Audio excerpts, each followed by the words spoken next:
마가복음 3장입니다. 예수께서 다시 회당에 들어가시니 한쪽 손 마른 사람이 거기 있는지라.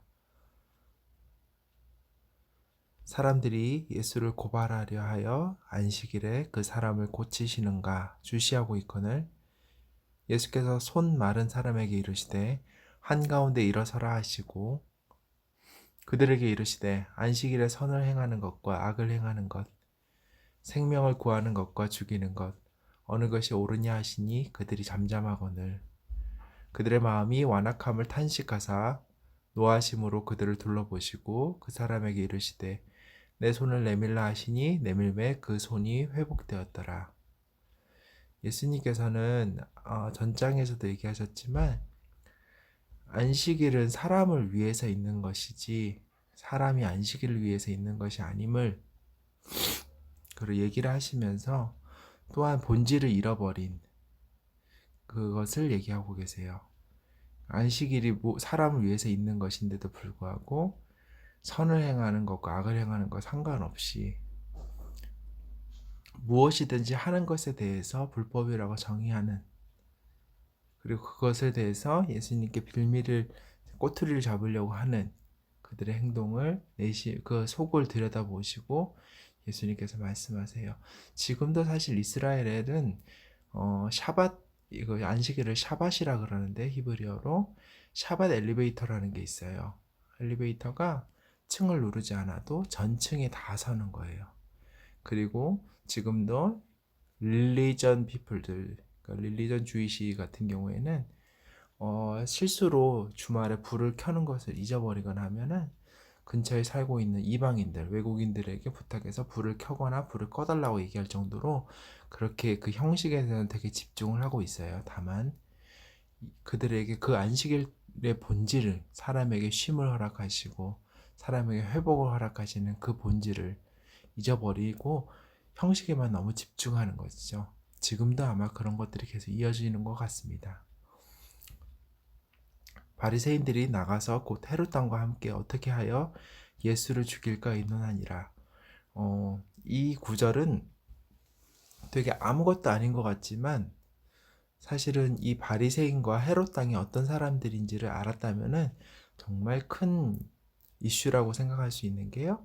바리새인과 서기관, 그다음에 사두개인들은 다 어떻게 보면 그런 종교적인 종교학자 그리고 종교인들이지만 바리새인들과 나머지 사두개인 서기관들하고는 입장이 많이 달라요. 바리새인들은 로마의 그 압제와 로마의 점령을 반대하는 쪽 입장입니다. 상당히 극렬하게 반대하는 쪽 입장이고요. 헤롯 당은 뭐냐면 바로 헤롯 그 분봉왕 헤롯의 통치에 대해서 동조하거나 그들의 입장에 서 있는 사람들이에요. 즉 양쪽은 같이 할 수 없는 같이 설 수 없는 서로 반대되는 진영에 있는 두 사람이 예수님을 죽이는 것의 목적을 위해서 하나로 되는 그 모습을 볼 수가 있습니다. 예수께서 제자들과 함께 바다로 물러가시니 갈릴리에서 큰 무리가 따르며 유대와 예루살렘과 이두메와 요단강 건너편과 또 두로와 시돈 근처에서 많은 무리가 그가 하신 큰 일을 듣고 나오는지라. 여기서 보면 유대와 예루살렘, 유대는 아마 북이스라엘과 남유다를 얘기하니까 좀 남쪽 중이스라엘의 가운데로 했었을 때 이남 지방 그리고 예루살렘 그리고 이두메는 이 당시 사람들이 에돔 족속이 있는 에돔 즉 지금으로 말하자면 이스라엘 남부 네게브 사막의 동쪽쯤에 있는 위치한 부분 그 다음에 요단강 건너편 그리고 또 두로와 시돈 같은 경우는 지금 레바논 위치죠. 북서쪽 이스라엘에서 더 북서쪽으로 더 올라간 쪽. 즉 예루살렘 부근은 예수님께서 주로 갈릴리에서 활동하셨지만 예수님에 대한 소문은 갈릴리를 넘어서 북쪽으로 두로와 시돈, 그 다음에 동쪽으로는 요단강 건너편, 남쪽으로는 에돔에 이르기까지 예수님의 소식이 전해졌습니다. 엄청나죠? 예수께서 무리가 에워싸 미는 것을 피하기 위하여 작은 배를 대기하도록 제자들에게 명하셨으니 이는 많은 사람을 고치셨으므로 병으로 고생하는 자들이 예수를 만지고자 하여 몰려왔음이더라.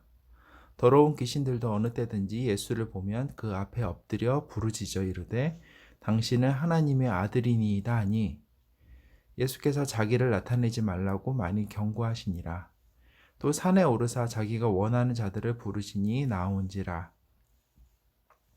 이에 12를 세우셨으니 이는 자기와 함께 있게 하시고 또 보내사 전도도 하며 귀신을 내쫓는 권능도 가지게 하려 하심이더라. 이 12를 세우셨으니 시몬에게는 베드로란 이름을 더하셨고 또 세베대의 아들 야고보와 야고보의 형제 요한이니 이 둘에게는 보아너게 곧 우레의 아들이란 이름을 더하셨으며 아마 둘 다 성질이 급해서 우레의 아들이라고 별명을 지으셨던 것 같아요. 또 안드레와 빌립과 바돌로메와 마테와 도마와 알페오의 아들 야고보와 및 다데오와 가나안인 시몬이며 또 가룟 유다니 이는 예수를 판 자더라. 여기까지 읽어봤을 때 우리가 알고 있는 정말 예수님을 은 30에 판 가룟 유다도 처음에는 예수님과 함께 거하고 전도를 하며 귀신을 내쫓는 권능도 가졌어요. 즉 우리가 어떤 하나님의 이적을 봤을 때 무시할 필요도 없지만 어떤 현상에 집중하면 안 된다는 것도 여기서 발견할 수 있어요. 예수님을 판 가룟 유다도 전도를 했고요. 귀신을 내쫓았어요. 그렇기 때문에 우리가 어떤 이적이라든가 놀라운 일을 봤었을 때 그 자체에 집중하는 것이 아니라 그것을 통해서 하나님이 어떻게 드러나시는가, 그리고 그 사람이 그런 것을 통해서 어떤 열매를 맺고 살고 있는가를 더 집중해서 봐야 될 겁니다.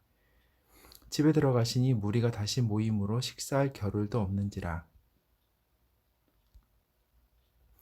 예수의 친족들이 듣고 그를 붙들러 나오니 이는 그가 미쳤다 함이러라.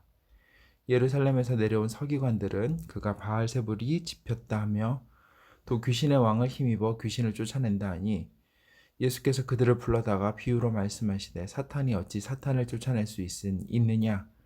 또 만일 나라가 스스로 분쟁하면 그 나라가 설 수 없고 만일 집이 스스로 분쟁하면 그 집이 설 수 없고 만일 사탄이 자기를 거슬러 일어나 분쟁하면 설 수 없고 망하느니라. 사람이 먼저 강한 자를 결박하지 않고는 그 강한 자의 집에 들어가 세간을 강탈하지 못하리니 결박한 후에야 그 집을 강탈하리라. 내가 진실로 너희에게 이르노니 사람의 모든 죄와 모든 모독하는 일은 사하심을 얻되 누구든지 성령을 모독하는 자는 영원히 사하심을 얻지 못하고 영원한 죄가 되느니라 하시니 이는 그들이 말하기를 더러운 귀신이 들렸다 함이러라. 그때 예수의 어머니와 동생들이 와서 밖에 서서 사람을 보내어 예수를 부르니 무리가 예수를 둘러 앉았다가 여짜오되 보소서 당신의 어머니와 동생들과 누이들이 밖에서 찾나이다. 대답하시되 누가 내 어머니며 동생들이냐 하시고 둘러 앉은 자들을 보시며 이르시되 내 어머니와 내 동생들을 보라. 누구든지 하나님의 뜻대로 행하는 자가 내 형제요 자매요 어머니니라. 아마 가족들을 무시하거나 그런 건 아니었던 것 같고요.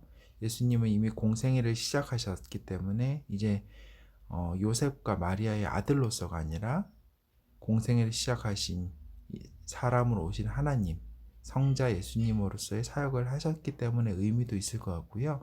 또 하나는 가족이 지금 예수님이 더 이상 사역을 하지 못하도록 방해하는 입장으로 왔기 때문에 이렇게 말씀하셨던 것 같기도 합니다.